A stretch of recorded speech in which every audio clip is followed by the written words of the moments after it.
This is the My Campaign Coach podcast, where we talk about how to win elections. Every week, we let you hear straight from the best consultants, operatives, and candidates in the game, all for one reason: to help you win. For more information about how we can help you win, visit mycampaigncoach.com. Now, here's your host, Raj Schaefer. Welcome to the How to Run for Office podcast from My Campaign Coach. Thank you to Campaign Sidekick for supporting this podcast and helping make it possible. Visit campaignsidekick.vote to find out how their best-in-breed voter contact platform can revolutionize your campaign and help you win. Our guest this week is Matt Mackowiak, an Austin-based political and communications consultant and president of the Potomac Strategy Group. They provide political consulting to conservative campaigns as well as media relations and crisis communications assistance to companies, groups, and individuals. He has served in senior roles for 2 U.S. senators and a governor in the Bush administration and winning campaigns nationwide from the smallest to the largest. Matt has developed a deep network of media and political relationships nationwide. It's not uncommon to see Matt on Fox, MSNBC, or BBC News, and his written work appears regularly in a number of large newspapers. He's even got his own podcast, Mac on Politics, which is created in partnership with the Washington Times. Matt, thanks for joining us on the podcast today. Hey, Raz, it's my pleasure. So you're one of the first guys that we've had on who focuses most of their experience and their professional focus on communications. And you specialize in that, doing an incredible number of different types of jobs and working for some really incredible people. Talk us a little bit through how you got started in this and a little bit of your background to familiarize the audience a bit with your awesome resume. Sure. It's a pleasure to be with you. You're kind to say that. I went to University of Texas and graduated in 2003, and my last semester at UT, I interned for a lobbyist in the oil and gas industry during the legislative session, and did well enough to satisfactorily impress that person that they were willing to help me kind of get my resume in the Bush administration personnel process up in D.C. I'd really decided at that point I wanted to go to D.C., so I moved up there the day after graduation, didn't have a job, kind of beat the pavement, put my resume out there, and it took about two and a half months, but I did get a job in the Bush administration working at the U.S. Department of Homeland Security. So that was really my first job outside of school. I got an interim security clearance and then a secret level clearance. I was working for the number 3 official at the department doing communications. I was there about a year and 2/3 before I left to go work on the Bush-Cheney reelection campaign. I was shipped out to Iowa, second largest county in Iowa. I was based in Cedar Rapids, and I was asked to sort of manage get out the vote operations in that county. So that was another kind of trial by fire, just kind of parachuted in. We had a really outstanding team that year, and everyone was saying, listen, we can win Iowa for the first time since the Reagan landslide of '84. You got to believe us. You got to trust us. We can do it. It's funny now when you look at what a massive victory Trump won in Iowa. At that time, winning Iowa was really quite difficult. Right. So I worked hard there, and we did end up winning Iowa. People oftentimes don't know that or forget that. Because with Bush winning Ohio by 60,000 votes or so, it made Iowa unnecessary. But I had great experience there. I came back after the re-election campaign ended and did White House advance for President Bush and Vice President Cheney for about 10 months. So I traveled around the country, going ahead of them and setting up events all over the country. That was a very different type of thing to do. Very interesting. On one level, just how complex a simple event would be, all the different elements from local police and fire to Secret Service to White House staff to building a crowd to the political shop. I mean, there's so much that goes into these events. You wouldn't believe it if you haven't seen it for yourself. But while I was doing that, I really decided, I was kind of thinking about what I really wanted to do, and I really wanted to be a press secretary on Capitol Hill. I really kind of love the intersection of communications and policy, and I wanted to be right at the heart of that. And so I spent a lot of that year, 2005, exploring press secretary jobs on Capitol Hill. And Capitol Hill is a very hard place to break in. for your first job, they always tell you that you have to have Capitol Hill experience to get a Capitol Hill job. And so, Right. How do you get it if you can't, get that first opportunity? But by the end of '05, I did get an opportunity to work for a 3-term U.S. Senator from Montana named Conrad Burns. He was up for re-election in 2006. Really solid guy. But he had been ensnared in the Jack Abramoff scandal. Mm-hmm. Not really for anything he'd done, but for some things that 2 of his staffers had done before I got there. So I ended up walking into a crisis communications situation, and I knew that when I was interviewing. I knew what I was getting myself into, at least to a certain extent. But it was very ended up being professionally valuable. Ended up being kind of personally unpleasant in many ways, because we were just dealing with all kinds of negative stories all the time. But I really learned a lot over that 14-month period. Unfortunately, he was narrowly defeated for re-election, lost by about 3,000 votes, about 0.5%. 2006 was a brutal, absolutely brutal election cycle for Republicans. It's when Daschle and Pelosi took over. And I really was kind of sad at the end of that year, not just that this good man that I'd worked for had lost to John Tester, but also that I really felt like by the end of that time, I'd really kind of understood Capitol Hill and the rhythms of it. Pretty well, and there just weren't a lot of Republican opportunities Nope. at that point. There really weren't, and so like most campaign people, once you lose a campaign, you're kind of out there looking for a job, and so I started doing that right away. And first opportunity I had was to go to a PR firm, so I did that for a few months and was pretty miserable the whole time I was there. But I had also interviewed in Kay Bailey's office at that time, Senator Hutchinson from Texas, and it was actually a different opportunity. But 3 or 4 months later, they called me back in and said, we'd like to talk to you. So by April of April of '07, I was offered a job in that office. I was initially hired to be the state press secretary, to move back to Texas and kind of manage the communications in the state. And after about 3 weeks, I had 2 people above me in the communications office. One of them left, and then the other kind of got shifted into a different role. And so after about 3 weeks, they gave me a new title. They gave me the press secretary title. They said the good news is you're getting a serious title bump, a serious pay raise, but the bad news is you can't move back to Texas. I said, that is bad news. Yeah, that's very bad news. So I said, I'm delighted, that you all think I can do this, and I'm thrilled. I said, I'll do it on really one thing I'd asked for, and I said, I want to travel back to Texas during recess, either with a senator when she's doing events, or I want to go to these media markets myself to meet these people, firsthand, to build relationships. And they said, if you want to do that, you can do that. And so I spent, much of the next 2 years traveling the state of Texas during the recess periods. And that was grueling. I went to all 20 or 21 media markets in Texas at least once, many of which I went more than once, sometimes with her, sometimes on my own, just getting to know the TV, radio, and print reporters across these different markets across the state of Texas. And by the end of that 2-year period, I really had felt like I'd earned the opportunity to do her governor's race. It was pretty clear she was going to run for governor. Yeah. And they brought some outside people in to do that, and a lot of the sort of Senate staff didn't have opportunities, myself included, to do the governor's campaign. So I was pretty disappointed by that. And that's when I kind of left and went off and launched my own consulting firm. And I've been, doing that basically since April of 2009, Potomac Strategy Group. And so since then, it's a long beginning to your short question, but no, it's good. But I really launched my firm because I wanted to go out and help good candidates run good campaigns. I wanted to offer public relations and corporate communications consulting assistance to companies and or trade associations and organizations all over the place. And I really wanted to move back to Texas. And it took me a while. It basically took me about 2 years from the point that I launched my firm until I could really begin that transition. I spent 2010, that entire year in Waco, managing Bill Flores' congressional race against Chet Edwards. I spent about 3.5 months in Alaska in early 2011 during the legislative session, working for Sarah Palin's successor Governor Sean Parnell managing the communications team for that annual legislative session.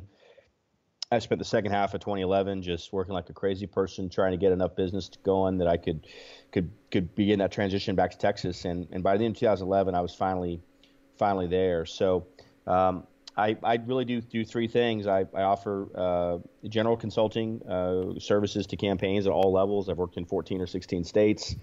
Obviously do a lot of work in Texas, all over the state, but I do work in other states as well. I do, as I said before, corporate communications and public relations consulting for all kinds of different corporate clients. And then I also do a lot of political analysis work with writing and television and my own podcast and radio appearances. So that's kind of what I do, and it's been a fun ride, but I'm glad to be back in Texas for sure. That's awesome. You definitely have quite a bit of experience on a whole host of levels, from doing the advanced work, which I got a taste of working for Senator Cruz, and I know you got to spend a lot of time working with our mutual friend Bruce Redden when you were on Senator Hutchinson's staff when he was running around with her, and Bruce taught me a lot about the advanced work side of things, and everything from working in the national security side to now having your own podcast and work with the Washington Times to spread a bunch of good information and running some news stuff here in Texas. That's some pretty wide-ranging, pretty important stuff you got to do over the last few years. Yeah, it's been great. I mean, in a way, I've kind of done, almost everything I ever really wanted to do. I've had a chance to work for a governor. I've had a chance to work for a U.S. senator. I've had a chance to work for a presidential campaign. I've had a chance to do work with the White House. I've had a chance to travel the country. I've had a chance to start my own consulting firm. I've had a chance to be on television and be, printed in major newspapers. And so it's been great. I mean, I really don't have any, I can't possibly, have any complaints. You kind of got to check all those major boxes you start out with on your to-do list. And you're still at a pretty young age getting to do some pretty awesome work and growing that consultant business. That's pretty awesome. Yeah. I mean, the trick really is once you go off on your own is, how do you sustain it and how do you build a business that is, that works for you professionally, but also works for you personally. I'm just not willing to do the kinds of things I was willing to do 10 years ago when I was a kid. Right. Yeah. And it changes. Yeah, it changes. But I still work really hard and work a lot, and I don't mind that at all. But you just try to value your time, and you have a little bit more of an ability to value your time with the more experience you have. So what do you look for in a potential client, especially when you're talking about the being a GC for those races? Are there certain types of folks that you like to or won't work for? What do you look for in that kind of person? Yeah, it's funny. It's a little bit hard to be. It's a little bit hard to verbalize exactly what it is. It's the kind of thing that you kind of know when you see. I mean, for me, it starts. This will sound, kind of. What's the right word? I don't even know. It'll sound a little bit nerdy, I guess. But I really just want to work with someone who I think will be a good elected official, right? I mean, Absolutely. I think we all want people that we think would be good elected officials that would take their responsibilities seriously, that would act ethically, that care about the public, that are doing it for the right reasons. You and I both know that there's a lot of people that run for office that honestly would not be good elected officials and aren't doing it for the right reasons. And so, in many cases, working to defeat people who would be bad elected officials is every bit as important as working to help good people run for office. So at some level, it's literally that simple. I mean, that's the primary consideration. I think more broadly than that, I mean, I consider myself a pretty solid conservative. I've worked with a lot of conservative organizations over the years, worked on a lot of issues, understand the movement pretty well, and in some sort of vast right-wing conspiracy organizations. And I know quite a bit about conservatism. And so I do believe that the conservative ideological viewpoint is the best way to expand opportunity for people. So I really do want to work for conservatives. Does that mean that I always work for the most conservative candidate in every race? No. It doesn't necessarily mean that. And it's a continuum. I mean, you don't always have a chance to work for perhaps the most conservative person, or it could be that the most conservative person is maybe not going to be able to win or not going to be a good elected official for one reason or another. So you constantly have to kind of evaluate these different folks along a continuum. Ideology is part of it, candidate quality is part of it, their personality is part of it, the relationship the consultant has with the candidate is part of it. There's other factors. Can they raise money? Are they willing to work hard? Are there any other considerations? There's a lot to consider. But the way I look at it as a consultant is I really want to be someone that, that really believes in the candidate and, is helping them. I never take on a race and look at it just in terms of what I can earn from that one race. I mean, as I look at the older consultants in my line of work, the ones that are most successful, the ones that build up a client base of winning candidates that stay with them for years and years and years. And that's honestly how I'll get to a point where my consulting business is really quite sustainable. It's not about every 2 years going out and recruiting, new long shots. It's about stable, steady incumbents, and maybe pick up, one or two challengers here or there. But so for me, I try not to look at it in terms, again, of, what does one race mean to me? It's more about, can this person do a good job? Can they win? Are they committed to running a real campaign? Do they have the candidate strengths? Are they willing to work hard? Are they willing to put a good team together? And from there, you kind of lock arms and march toward election day together. I'm definitely a fan of making sure you always work for somebody who you believe in. I don't think you can do a good job in this line of work on a consistent basis if you don't have that kind of filter you run them through. And I know there's some people that they'll take the one off, or maybe they'll even make a lot of their business out of just the guy that can cut them the big check. But I just don't think that they last very long. And I sure don't think they're very good at their job long term. No, that's right. And you add to that just the fact that generally self-funding candidates, generally are not able to, in many cases, are not able to sell themselves to voters. Yeah, they just have a harder time connecting a lot of the time with the average Joe that you can't imagine cutting a 6-7 figure check to their own campaign. That's exactly right. And keep in mind, fundraising and earning votes both require a similar ability to sell yourself. It's perhaps different because donors are maybe looking for different things than voters are looking for. But in either case, you're trying to sell yourself as a candidate, your vision, why you'd be the right person, what it is you want to do if you get elected. It's true whether you're talking to a donor or whether you're talking to a voter. And so if self-funders don't have to go through the process of raising money, they don't have to kind of learn how to sell themselves. And then they get into this sort of position where they think that their money can make up for campaigning and make up for door knocking and all the sort of ground game aspects of real campaigns that generally determine who wins and who loses. And so, I'm not going to pretend money doesn't matter. It does matter. Unfortunately, it matters more than anything else. But it is not. It is necessary, but not sufficient. It does not, independently by itself determine who wins and who loses. It's one important factor. But you're right. And I think this is really an important thing. No matter how old you are, you have to be passionate about what you're doing. And one of the things I've enjoyed about having my own business is I've had an ability to really, take on clients that I do believe in and say no to things I don't want to do. And the older I get, the more experience I get, the more successful I get, the greater freedom I have to say yes and say no to different things.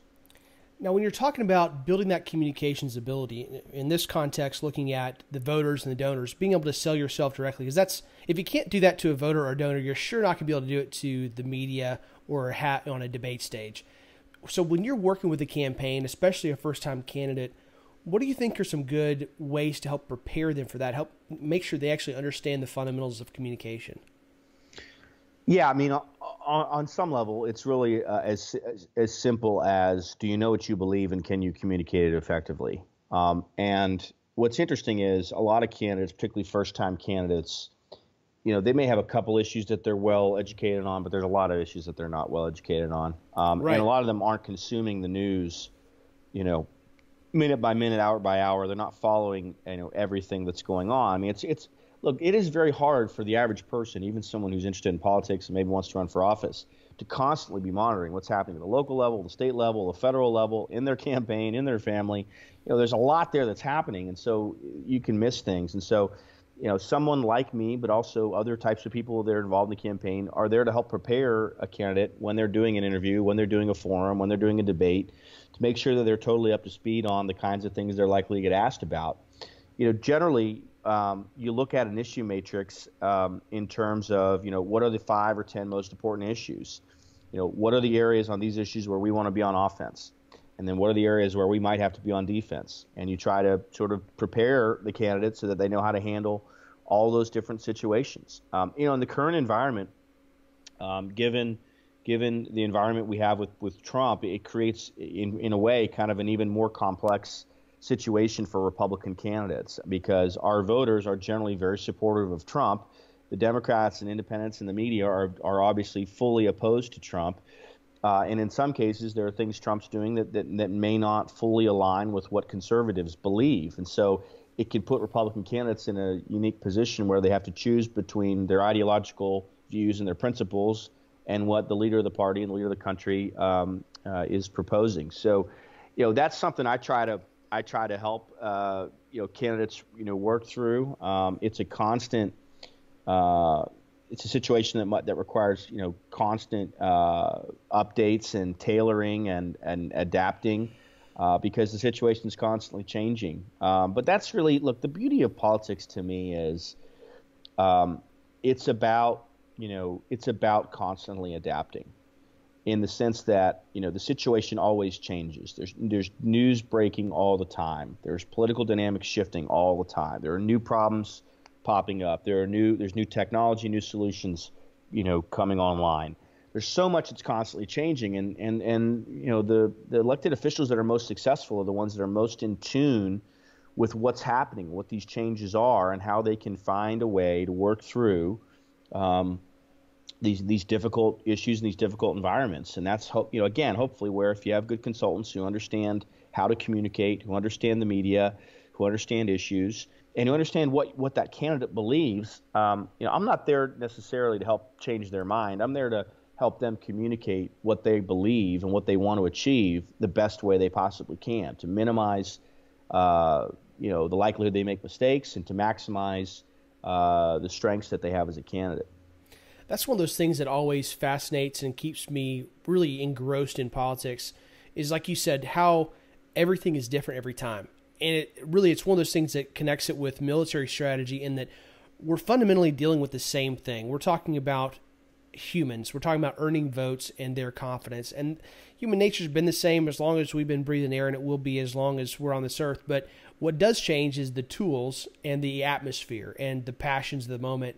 And it's absolutely fascinating to see the same goal throughout history and the different tools and different strategic atmospheres we find ourselves in. It's a challenge that means that you and I are always going to have a tough battle to fight every election cycle, no matter who's president or what Congress looks like. It's absolutely fascinating. It is. It is. I mean, it's, and of course, the world we live in today is there's so much information. It's just it's impossible to. I feel like even while you're consuming information, you're still missing other things that are coming right. in while you're consuming what you're looking at. And so, managing your time efficiently and effectively is really important. But part of what I really pride myself on is I'm just like a lot of people. I'm reading a lot all throughout the day, and I'm educating myself on issues all the time. And if you're someone like me that does local work, state work, and federal work, I mean, the issues are all very different, right? I mean, on the one hand, I may be doing a segment on local Fox here in Austin talking about North Korea. On the other hand, I may be getting a call about something from the Austin American Statesman about something local. It takes a real focus and sort of intellectual curiosity to be constantly maintaining your knowledge base and staying current on all these different developments. And as I said before, a lot of candidates don't do that. I mean, if you look at most candidates, they're people that are out living a normal life, and for some reason they feel like they want to run for office. There's a problem in their community. Someone thinks they should run. Maybe they have some financial security. Whatever it is, an opportunity presents itself and they decide to do it. They haven't necessarily been living their lives in such a way that they're consuming news, and staying up on all policy issues all the time.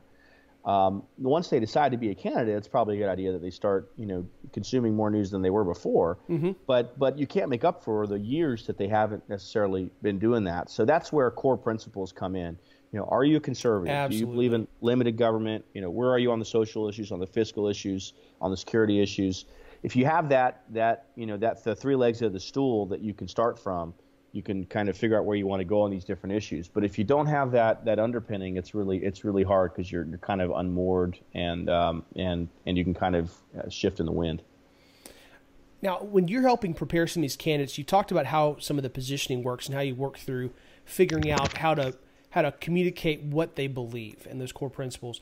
Are there actual exercises that you walk these guys through that you find are helpful in getting them comfortable with interacting with the media or going into some of these communications venues where they haven't had experience before? Yeah, I mean, look, a lot of candidates, particularly first-time candidates, maybe they've never been on television. They've probably never been in a debate. They've probably never been in an editorial board. And so, I'm not the only person on earth that's done these things, but I am, one person that's done a lot of it, both for myself, but also for other candidates. And so, part of it is, I've been through this. Here's what it's like. Here's what you can expect. Here's what the landmines are. Here are the things that we want to focus on. Here are the difficult areas that might come up, and here's how we navigate through them. And so really, it's just about preparation. It's about helping a candidate go in to these different types of situations and do so with as much confidence as possible. When you're doing a soundbite interview at a local television station, that's a very different thing than speaking at a debate than it is speaking in an editorial board. And so, most people don't communicate in sound bites. Their brains aren't organized that way. They're not used to kind of paring back, their thoughts into very, clear, declarative sentences. And that's something that candidates that they learn with practice and with experience, and they get better over time. And what I try to do is I just try to help them sharpen those skills and sharpen those tools, so that they're improving, over time. You look at the presidential campaigns over the years. These candidates generally they get better. They see what things resonate on the campaign trail. They see what things don't. They're talking to people on the rope line. I mean, I think if you look at the opioid addiction issues, I think that's a perfect example of an issue that was kind of living under the radar in terms of the national media, in terms of national politics, that both candidates, we're hearing a lot about, particularly in New Hampshire, but all over the country, and both candidates started talking about it a lot, but particularly Trump. So, I just think there's so much, when a candidate decides to run for office, there's so much that has to happen, right? You're basically, building a startup company out of the blue. If you talk about a congressional race, you're probably talking about $1 million that you need to go raise, from hundreds, if not thousands of donors, a staff of 6 or 8 or 10 people, tens, if not hundreds of thousands of voter contacts. If a candidate wants to try to do all those things themselves, then they're not being a good candidate. No, the candidate has to do the things that only the candidate can do, and that's raise money and talk to voters. The staff and the consultants are there to make sure that all the other aspects of the campaign are being executed the best way they possibly can. Yeah, I think that too many people underestimate the amount of time that it takes to distill a message down into an effective soundbite. And one of my favorite stories about that is actually from Mark Twain. He wrote a letter to a friend. It was a long letter, and he basically said that he apologized because he didn't have time to write a short letter, so he wrote a long one. And that always crystallizes in my mind how tough it is, because I run into that. And the more that I write and the more that I speak, the harder it hits me, how much time it takes, even on a simple subject, to distill that down into something where people are going to remember it, and it's going to have a long-term impact on their lives. And in politics, that's what we try to do. But especially when you start talking about short time limits and those kind of sound bites where the media is cutting those and chopping those up, and you have limited attention from voters, it's critical you put that pre-work in. And that's just it's an incredibly valuable part of having a good communications professional on your team, or spending a lot of time with people that know how to communicate on a mass market basis. Yeah, that's right. And one of the things I sometimes talk to candidates about is, early on is, what do you want this race to be about? What do you want your campaign to be about? What are the 2 or 3 things 6 months from now, if you asked voters, what did that candidate run on, would you be able to say what those things are? And, I think to a great extent, part of the reason why Trump was successful in 2016 and part of the reason why Hillary was unsuccessful is that Trump had a simple message: make America great again. That was the theme. And then within that theme, we knew it was about border security. It was about rebuilding the military. It was about repealing Obamacare. These 3 or 4 things that we knew what he wanted to do. Hillary didn't really have that theme. I mean, I guess technically it was Stronger Together, but she didn't drive that home the same way that Trump drove home Make America Great Again. And then from a policy perspective, she basically was kind of running on for Obama's, 3rd term and really wasn't breaking with him in any real way. Now, that's a presidential campaign. It's going to get a lot of attention. A race for Congress or county commissioner or mayor or whatever obviously wouldn't get anywhere near that level of attention. But if you're going to go through the misery that is running for office, you might as well make sure that your campaign reflects what you want the race to be about. What is the big idea? What is the problem you're trying to solve? What is it about your background that you're bringing to this that's going to help you do whatever it is you're running, solve whatever it is, whatever the problem is that you're running to try to solve. And so, that's one of the things that's really important, I think, in campaigns, is constantly be assessing that, because it's easy in the day-to-day to kind of get lost in how many doors do we hit today, how many calls do we make, how much do we raise today, how are we doing, sort of the minute-by-minute analysis of how the campaign's doing. Kind of, you can lose the forest for the trees if you don't step back and see on a macro level, are we communicating and are we making this race about what we wanted to be about all along? How important do you think it is for a campaign to have that strong message that they're consistently just beating on that drum throughout the whole campaign? Do you think that's a really central thing that every campaign needs to have? I do. And I think repetition is your friend. It can be very boring for the staff, it can be very boring for the candidate. Right. It's obviously very boring, for the media, but it's really important. I think most voters are not paying close attention. I think that one of the mistakes that candidates and staff and consultants make is we presume the average voter is consuming news the way we do. And yeah, they don't.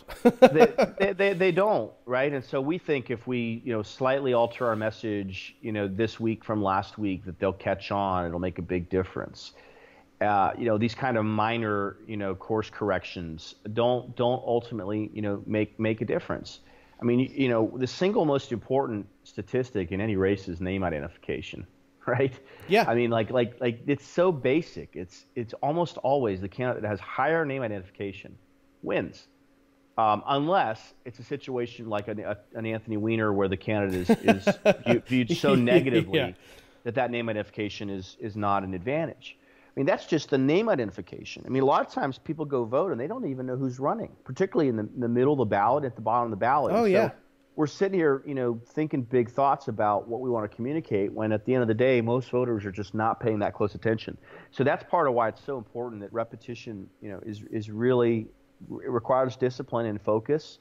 But you really got to have 2 or 3 ideas and run on them. I mean, this is something George W. Bush made famous when he ran for governor in 1994. He had I think a 4-point plan when he ran for governor, and a lot of reporters and smart people in Texas kind of, poo-pooed the idea of him being so simplistic. But ultimately, it was something that people could understand. They understood the ideas he was running on. He went out and executed on those things, and he was a really, really successful 2-term governor. A good example of what you're talking about with not being able to influence things outside that name ID, and that being very, very difficult when it comes to down ballot races, we saw here in Texas with the state house level. This last March, we had our primaries here in Texas, and there were literally millions, probably tens of millions of dollars spent in the Republican House races, those primaries across the state. And I think there was like 4 seats that actually changed, 4 or 5 seats that changed hands, as far as kind of the different factions of the Republican Party. Tens of millions of dollars and 5 seats changed hands, and I think it was basically like 3-2. So basically, the balance of power shifted by 1 seat, and that was in a runoff election. And really, what happened was, looking back on it, was the people that showed up to vote. We had so many more people, general election voters that had never voted in primaries, who were showing up that, I didn't know who they were to go block walk to them, but they darn sure knew who Donald Trump and Ted Cruz were from watching the TV and Fox News. And so when they showed up, that's who they knew. That's who they showed up to vote for. But they voted down ballot. And whereas you would normally assume, I think as many folks did, as I did, that having the outsiders at the top of the ballot doing well of Ted Cruz and Donald Trump would probably mean that there was going to be some anti-incumbent sentiment down ballot. So I'd honestly thought that we'd have more turnover as far as the incumbents losing, even possibly some of the ones that I liked, just because they were, in fact, the incumbent. But what turned out was that the incumbents actually had a pretty good rate of reelection because they were the only ones that anybody knew the name of. And these new guys, because the market was so saturated with talking about Trump and Cruz, nobody could get out there from the challenger side and get their name even recognized. Yeah, that's a really interesting analysis, Raz. I mean, there's no question that part of the reason that Trump, maybe the reason that Trump was successful, particularly in those three, the blue states and the blue wall of Michigan, Wisconsin, Pennsylvania, is that he was turning out voters that traditionally don't turn out. And when you look at the margin being, 67,000 total votes between the three states, it's not that many voters that can make that difference. But you're right. I mean, generally part of the reason, part of the way that, part of the explanation for how campaigns are won is that past voter behavior is a great predictor of future voter behavior. Right. That doesn't mean people don't switch parties from time to time or vote for the best person, but it does tell you who's likely to vote. You'd start a midterm election like this cycle, you'd start it from the point of view that if you didn't vote, in one of the last two elections, you're almost surely not going to vote in this election, right? Mm-hmm. You'd start with the midterms 4 years ago being your North Star. You'd probably add to that people that turned out, in this last presidential election. Then you'd try and model from there to figure out what the turnout universe is going to look like. But you're right, in presidential years, it really does mess with down ballot candidates because yep. the race at the top of the ticket drives everything. And if you have a race where one candidate does really well and one doesn't, I mean, the candidates that are in the party that have that headwind at the top of the ticket, it's really, really, really tough. And of course, when they decided to run a year before, I mean, they didn't have any idea what was going to happen at the top of the ticket. There was a sense maybe that Hillary was going to be indicted, and there was a sense that that Jeb Bush or Rubio or who knows who, Cruz or somebody was going to be the nominee. I mean, there was no telling how this could have turned out. 12 to 18 months ago, no one really could foresee how it was going to go. But you're right. I think your analysis is dead on in the sense that Trump turned a lot of people out, but those people that turned out weren't focused on Congress or state rep or anything else. They were focused on voting for Trump. It's possible that they, pulled a straight ticket or voted, each race individually. But if those people weren't being communicated to, this goes back to the point on name identification. You end up voting for the name that you know. If you don't know both candidates, or if you're not voting one party or the other, you vote for the name that you know. And so incumbents always have that advantage. Even in anti-incumbent years, incumbents have an advantage. It's part of the reason why 99% of members of Congress get reelected. I mean, right. Congress has an 18 or 20% approval rating right now, but 98 or 99% of incumbents right. get reelected. No, you're absolutely right. And it's one of those things where, as a down ballot candidate, you have to work much harder to get out your name because you're up against that. In Texas, it's either a presidential campaigns at the top of the ballot or a gubernatorial and a bunch of statewide. So if you're a state house guy in Texas, let alone somebody that's a county commissioner or on down from there, you've got your work cut out for you because your share of the top level media attention is going to be very, very small. And so it really means you have to run these things like local campaigns, focusing on that individual voter contact, communicating to the groups and your base there. And really, I just tell folks, look, try to touch as many voters as possible and just leave a small positive impression attached to your name. It doesn't matter what it is. It could have been that you held a door and you opened for their grandma. It could have been that you shook their hand at an event. Just some positive impression. It doesn't have to be that you agree with them on 25, 50, 75, 100% of issues. Just some positive interaction and something that's attached to your name. So when they go in that voting booth and they showed up to vote for Donald Trump or Ted Cruz or Greg Abbott, that when they get down to your name, they're like, oh, I think I remember that guy, and I don't remember anything really bad about him. Just something good. Be like, okay, I'm voting for that guy. Yeah, that's right. I mean, so much of it's funny. I've had the pleasure of getting to know former U.S. Senator Phil Gramm over the last 10 years or so, last 6 years really, and he's got a million great anecdotes and one-liners about politics. But one of them that really has stuck with me is the only vote you can count on is when a voter comes up to you and says, "I will never vote for you." I mean, it's a little bit of a joke, but it's really more. It's more of a reflection of that anger is what motivates people when it comes to voting. Now, you would think that anger might have motivated more of Hillary's people to vote than Trump's people to vote, but ultimately, at the end of the day, anger is a motivator, and so for elected officials, it's not all that exciting and it's not all that sexy, but most of the time it's about avoiding making mistakes, both as an elected official and as a candidate. If you can just sort of, try to earn positive media where you can, try to avoid mistakes. When you make a mistake, don't compound it by making it bigger or covering it up or, lying about it.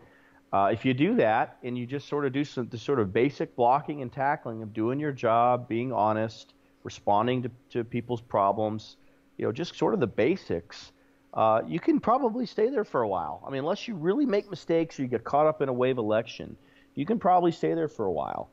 And so a lot of what good elected officials do is they just try to avoid making mistakes, and that's true in campaigns as well. It's not exciting, you want to run on big ideas and you want to earn as much media attention as you can. In many cases, it's just about avoiding mistakes. Yeah, in campaigns especially, if you try to get outside of being satisfied with those base hits and just that basic blocking and tackling you're talking about, you can get out over your skis and get yourself in a bad spot very, very quickly. Yeah, sure. There's no question. And, sometimes it's as simple as, candidates, not being willing to admit they don't know the answer to a question. I mean, a lot of times I think the average voter doesn't mind if a candidate doesn't know the answer. Right. Now, if it's something basic, something fundamental to the job, something central to their campaign, I mean, that can be a problem. But a lot of times you get in trouble when you go beyond what you know to be true, or when you try to hit a home run when a stand-up double, would do perfectly well. I look back at this example of Joaquin Castro, one of the Castro twins, a couple weeks ago was on MSNBC, and he said, he would be surprised if Trump White House personnel don't end up in jail over the Russia situation. That's a situation where, I mean, there's about 8 problems with him saying something like that, right? I mean, the first is that, he's on the Intelligence Committee that is investigating this matter right now. That would be like a judge, in a pretrial hearing saying, I'll be really surprised if the defendant doesn't go to jail. Right. So not exactly unbiased or given a fair shot. No, there's that. There's that problem. Number one. Number two, he's a backbench member of the committee. He's lucky to be there. He just got on Intel in January. So he's trying to sort of play to the cheap seats. He's trying to get attention. He wanted to, be seen as the most anti-Trump person in Congress as a Democrat.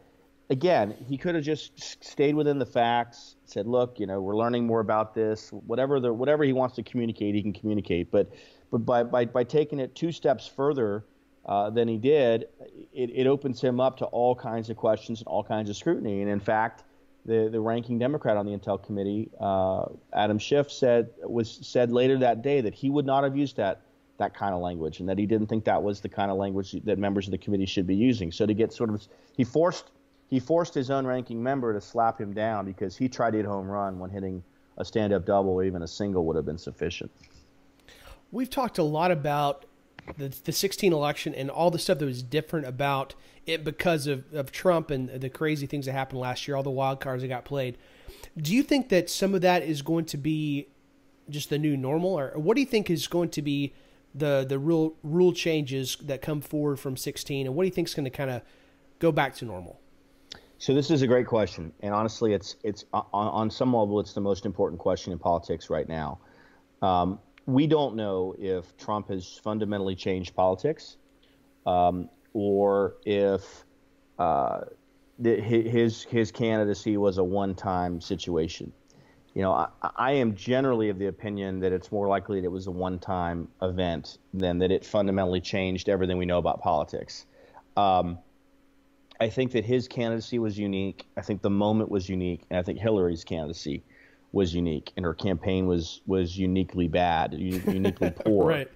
And so it created this perfect storm when you add in, the FBI investigation, and you add in just sort of the desire for change in the direction of the country.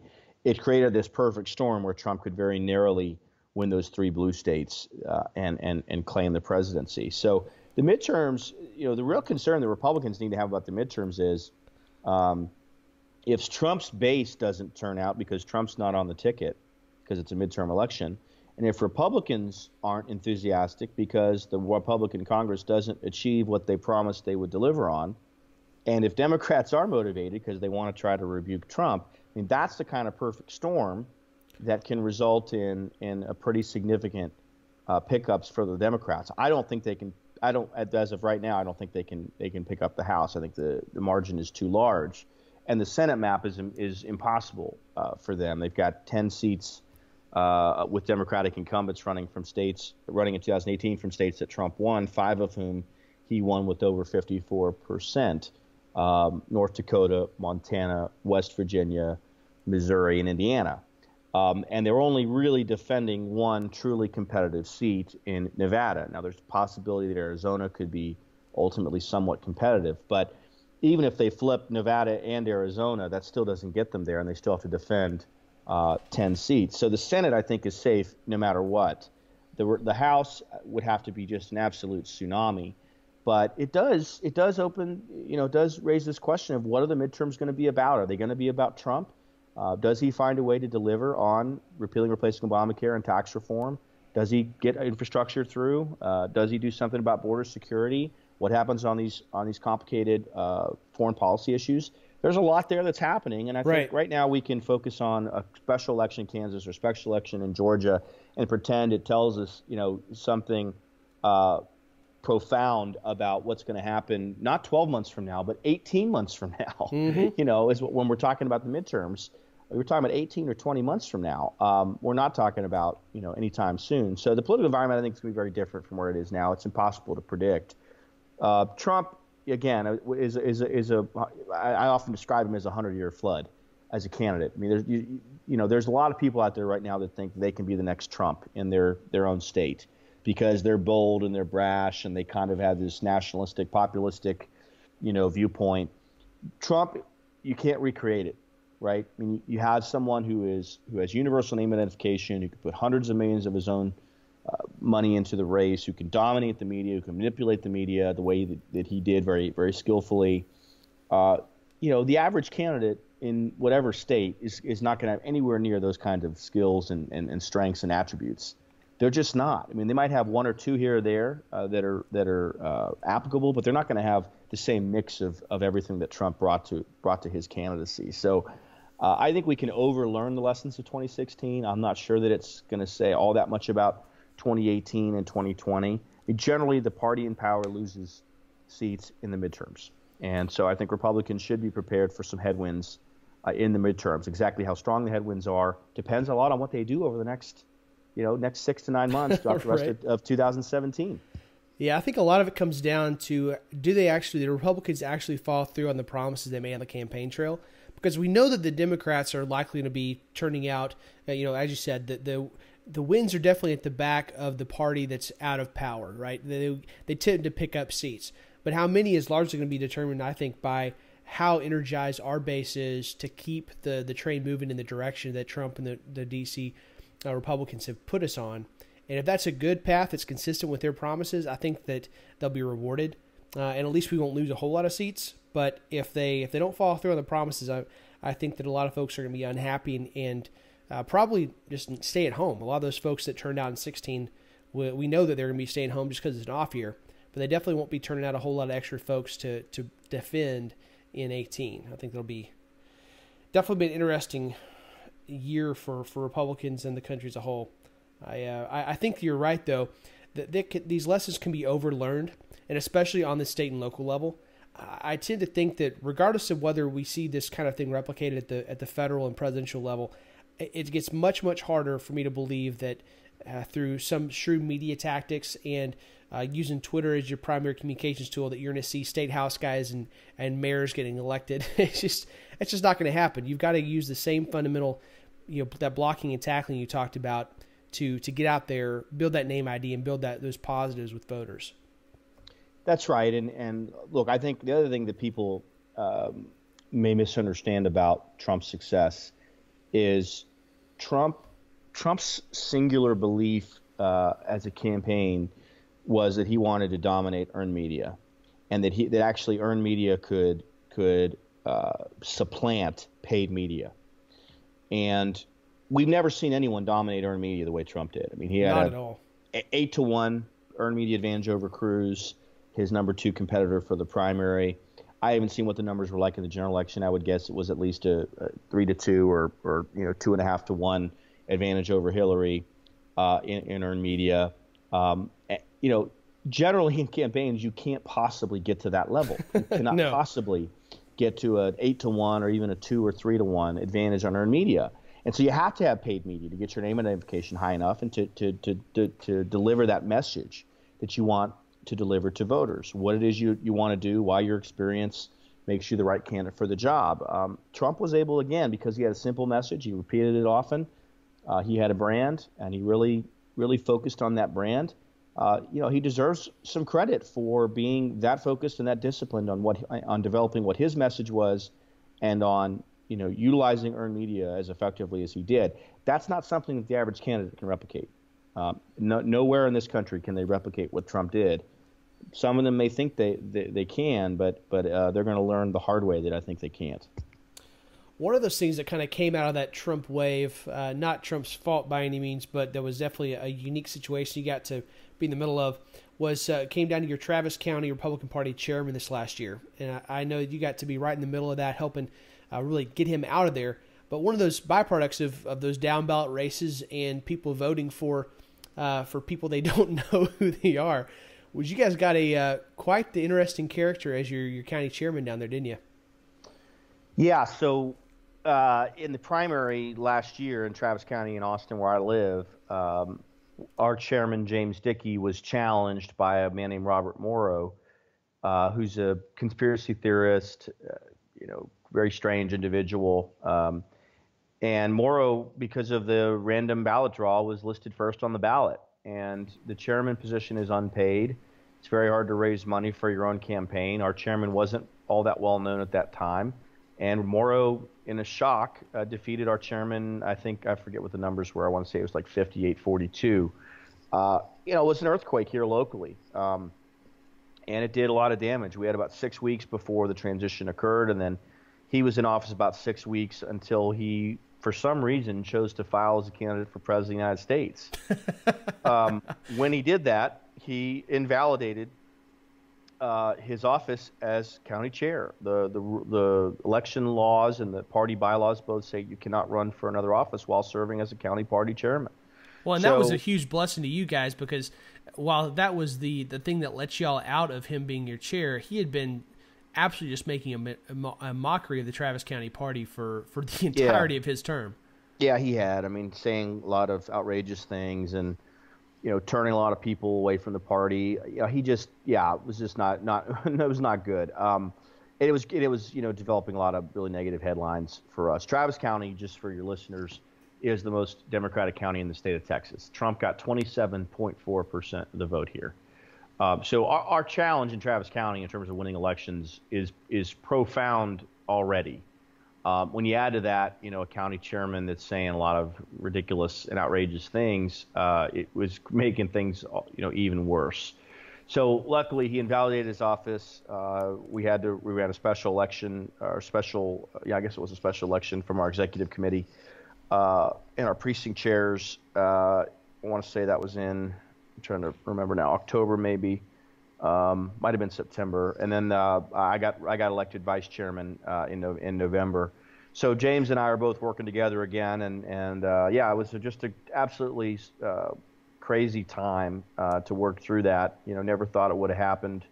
created a lot of challenges for us, but we've overcome them, and the party's in great shape right now. We just held our Reagan Day dinner with Senator Ben Sasse about a month ago, and raised $60,000 for the party. I think it's the second largest profit we've ever had in the history of the party for any one event we've done, and we've got a lot of big plans. So it's a good time. Every election brings lots of crazy stories that hopefully turn out to be good in the rearview mirror, and I'm definitely happy with how that one ended with you guys back running things down there. It was embarrassing to watch from up here at Fort Worth and just seeing all the stuff that was going down, and excited to have you and James running things down there. Absolutely. So as we're wrapping up, where can folks find you online if they want to reach out, if they want to subscribe to Must Read Texas and listen to your podcast and get some more information about how you can help their campaign? Yeah, I appreciate that, Rez. So I'm pretty active in a lot of different ways, and there's a couple of things that might be of interest to your listeners. The first is that I do have my own podcast called Mac on Politics, M-A-C-K on Politics.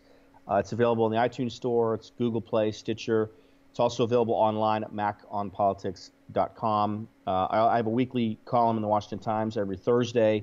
The column and the podcast are both available at maconpolitics.com. As you mentioned, I have a morning newsletter that we send out every weekday about Texas politics. It's called Must Read Texas. And you can sign up for that at mustreadtexas.com.